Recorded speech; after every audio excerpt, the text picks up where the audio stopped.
अखिलेश यादव की अपने सांसदों के साथ मस्जिद में बैठक करते हुए एक फोटो सोशल मीडिया पे आई। इसके बाद भारतीय जनता पार्टी के राष्ट्रीय अल्पसंख्यक मोर्चा के अध्यक्ष ने कड़ी आपत्ति जताई। हमारे साथ बातचीत के लिए मौजूद हैं जमाल सिद्दीकी साहब। एक फोटो सामने सोशल मीडिया पे आई जिसमें अखिलेश यादव अपने सांसदों के साथ जामा मस्जिद में बैठे हुए हैं, जो कि संसद के बगल में स्थित है। आपको इस पर क्या आपत्ति है? देखिए, ये अखिलेश यादव और समाजवादी पार्टी का चाल, चरित्र और चेहरा है। उस मस्जिद में जाकर उन्होंने साबित कर दिया कि ये उनके खुद की प्रॉपर्टी है जो उनके सांसद मुहिबुल्लाह चला रहे हैं। वरना मस्जिद के अपने रूल्स हैं। जितने भी इबादत गाह हैं, चाहे मस्जिद हो, चाहे मंदिर हो, चाहे गुरुद्वारा हो, उसके अपने कोड ऑफ कंडक्ट है। आप मस्जिद में पाक साफ होकर जा सकते हैं। आप मस्जिद में अगर इस्तिंजा पाक नहीं है, आपके कपड़े नापाक हैं, तो आप नहीं जा सकते। और उसके ऊपर हद तो उन्होंने वो कर दी कि अपनी पत्नी श्रीमती डिंपल यादव के साथ गए, जो डिंपल यादव का पीठ और पेट खुला हुआ था। उन्होंने ब्लाउज पहन के रखा था, सिर भी नहीं ढके थे। तो इस प्रकार से उन्होंने एक मुस्लिम समाज के धार्मिक भावनाओं को आहत करने का काम किया है। मुझे ताज्जुब तो होती है मौलाना मुहिबुल्लाह नदवी जी पर, जो सांसद तो बन गए लेकिन इस्लाम को भूल गए। उन्होंने किस प्रकार से उसको इजाजत दी वहां जाने की। ये अपराध है और इसके लिए सिर्फ माफी से काम नहीं चलेगा। हम लोग थाने में एफआईआर दर्ज कराएंगे और उनके खिलाफ कार्रवाई कराएंगे। वो जिस प्रकार से मुसलमानों की भावनाओं को आहत किए हैं, जिस प्रकार से ये दिखाना चाहते हैं कि इस्लाम और मुसलमान उनके जेब में है, मुसलमान उनके जेब में नहीं है, इसके लिए उनको सबक सिखाएगा। और मुझे अफसोस होता है इस बात का कि जो अवैसी साहब हैं कहाँ गए? हर बात पर मरसिया रोने वाले अपने all India Muslim personal board के लोग कहाँ गए? मदनी साहब कहाँ गए? क्या इनको साफ सूख गया?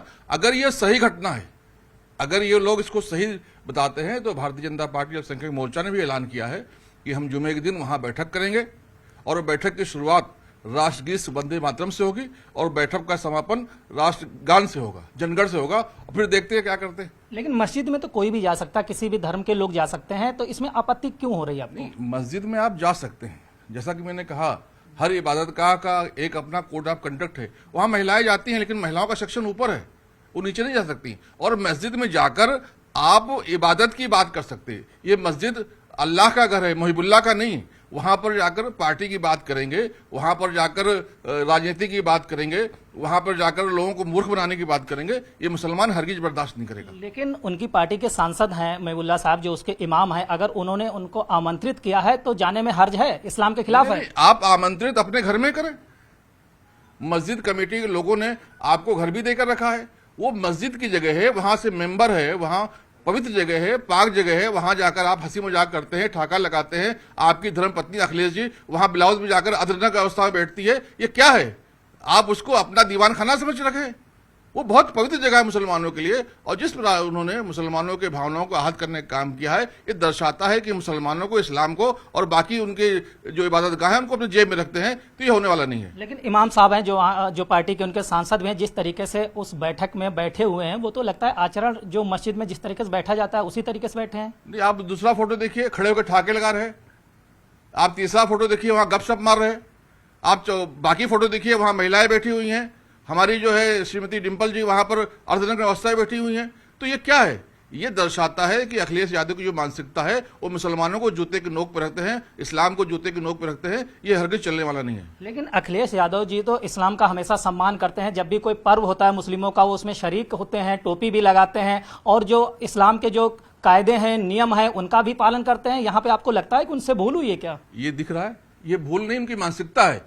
क्योंकि जितने भी सपाई हैं, जितने भी कांग्रेसी हैं, ये इस्लाम के इबादत गाह हो, चाहे मस्जिद हो, चाहे दरगाह हो, चाहे ईदगाह हो, ये सबको अपनी निजी प्रॉपर्टी समझते हैं। इसलिए उनको ख्याल ही नहीं आया कि मुहिबुल्लाह का घर नहीं है, ये अल्लाह का घर है। और इसी बात को ठीक करने के लिए, इन्हीं कांग्रेसियों, सपाइयों, बसपाइयों से इबादत गाहों को अलग करने के लिए, छुड़ाने के लिए माननीय प्रधानमंत्री श्री नरेंद्र मोदी ने वक्फ बोर्ड में विल में अमेंडमेंट किया है। अब ऐसे लोग जो अपने आप को ठेकेदार करते समझते हैं, ऐसे लोग जो इमाम बनकर समाजवादी पार्टी का प्रचार करते हैं, ऐसे मस्जिद कमेटी के लोग जो वहां पर मस्जिद कमेटी का अध्यक्ष बनकर धर्म का काम करना चाहिए, वो कांग्रेस काम करते हैं, ऐसे सब लोगों को अब वहां से निकाला जाएगा। लेकिन आपने इस मुद्दे को उठाया, मुस्लिम समाज से ये मुद्दा अभी तक नहीं उठा क्योंकि सोशल मीडिया पे फोटो वायरल हैं और आपने यह तक कह दिया कि लगता है कि इसको समाजवादी पार्टी कार्यालय मस्जिद को बना दिया गया। समाज की तरफ से प्रतिक्रिया क्यों नहीं आ रही? देखिए, समाज प्रतिक्रिया देगा लेकिन वो अपने तरीके से देगा।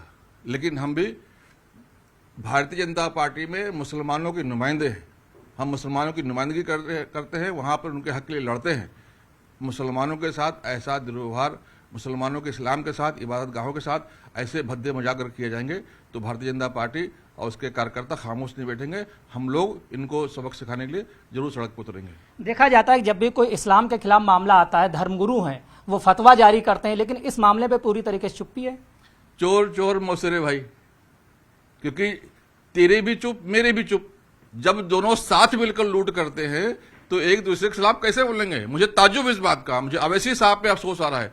मुझे जो all India Muslim personal board के लोग हैं जो अपने आप को मुसलमानों के ठेकेदार समझते हैं, उस पर अफसोस आ रहा है। मुझे सारे वो लोग जो मुसलमानों के ठेकेदार अपने आप को समझते हैं और मुसलमानों का फायदा ले रहे हैं, चाहे राजनीति हो चाहे आर्थिक रूप से हो, वो जो मुसलमानों का फायदा लेने वाले लोग हैं वो आज कहां हैं? मुझे अफसोस हो रहा है। अगर वो कहते हैं सही है तो भारतीय जनता पार्टी और अल्पसंख्यक मोर्चा भी उसी मस्जिद में जुमे के बाद 25 तारीख को अपनी बैठक बुलाएगी। मैंने फिर कह रहा हूं कि हमारी बैठक, हम राष्ट्रवादी लोग हैं, हमारी बैठक राष्ट्रगीत वंदे मातरम से शुरू होगी और राष्ट्रगान पर समाप्त होगी। फिर छाती मत पीटना। सपा सांसद महमुल्लाह नदवी उस मस्जिद के इमाम भी हैं। एक इमाम के तौर पे अगर उन्होंने ये गुनाह किया तो उन पर किस तरीके की कार्रवाई मांग करते हैं? मैं अपने जो वरिष्ठ जन हैं हमारे पार्टी के, उनसे बात करूंगा और मैं पुलिस का एफआईआर करूंगा और इन सबको जेल भिजवाऊंगा। धार्मिक भावनाओं को भड़काने के लिए, धार्मिक भावनाओं को आहत करने के लिए इन सबको जेल हो जाऊंगा। इन सब लोगों ने मुसलमानों के धार्मिक भावनाओं को आहत किया है। जो आहत नहीं हुए हैं वो डुप्लीकेट है, वो डुप्लीकेट लोग खामोश रहे। लेकिन हम भारतीय जनता पार्टी और अल्पसंख्यक मोर्चा के लोग बिल्कुल ये बर्दाश्त नहीं करेंगे कि हमारे साथ, हमारे दीन के साथ, हमारे धर्म के साथ, हमारे धार्मिक कानून के साथ कोई छेड़छाड़ करे। अगर कोई इमाम इस्लाम के तय नियमों के मुताबिक मस्जिद में पालन नहीं करता तो उसको हटाने का भी कोई प्रावधान है? यदि है तो उसके लिए क्या करेंगे? नहीं, बिल्कुल अभी सफाई अभियान चलेगा। मैंने जैसा कहा कि माननीय प्रधानमंत्री श्री नरेंद्र मोदी ने इसलिए वक्फ बिल में अमेंडमेंट लाया है। ऐसे सपोले जो धार्मिक लबादा ओढ़कर किसी न किसी दल के साथ जुड़े हुए हैं, किसी न किसी गलत विचारधारा के साथ जुड़े हुए हैं, राष्ट्र विरोधी ताकतों के साथ जुड़े हुए हैं, उनको जरूर कुचला जाएगा। क्या वक्फ बोर्ड में ऐसे इमामों को हटाने का कोई प्रावधान है? क्या उससे शिकायत करेंगे कोई आप? बिल्कुल, मैंने कहा कि मैं अपने वरिष्ठ नेताओं से बैठक करूंगा। मैं रेखा गुप्ता जी से मिलूंगा क्योंकि वक्फ बोर्ड, अभी रेखा गुप्ता जी हमारी मुख्यमंत्री बनी है, उनके पास आया हुआ है। ऐसे लोगों को चुन चुनकर बाहर करेंगे जो लोग धर्म के आड़ में गलत काम कर रहे हैं। धन्यवाद। हमसे बात करने के लिए ये थे हमारे साथ भारतीय जनता पार्टी के अल्पसंख्यक मोर्चा के राष्ट्रीय अध्यक्ष जमाल सिद्दीकी। वीडियो जर्नलिस्ट हरीश के साथ संदीप पांडे, न्यूज 18 दिल्ली।